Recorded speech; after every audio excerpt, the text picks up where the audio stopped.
Game tumpuan pagi ni di antara pasukan Belanda dan juga Morocco. Untuk game pagi ni, aku lebih tertarik nak tengok dua striker yang mana sebelum World Cup ni kita tak pernah dengar pun nama diorang. Daripada Belanda, Brian Brobby.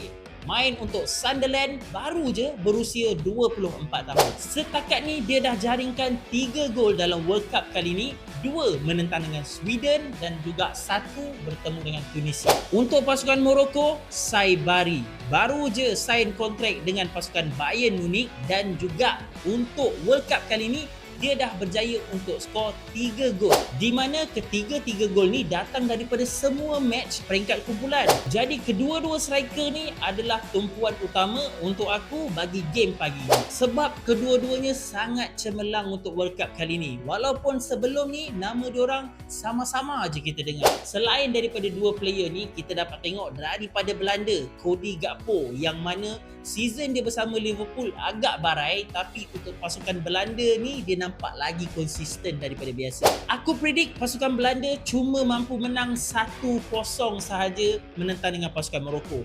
Game ni akan jadi sangat-sangat sengit, tapi pasukan Morocco akan hadap banyak masalah dalam mana usaha diorang untuk tembus barisan pertahanan pasukan Belanda. So, apa korang punya prediction untuk game ni? Cuba drop korang punya komen. Siapa yang layak? Belanda ataupun Morocco?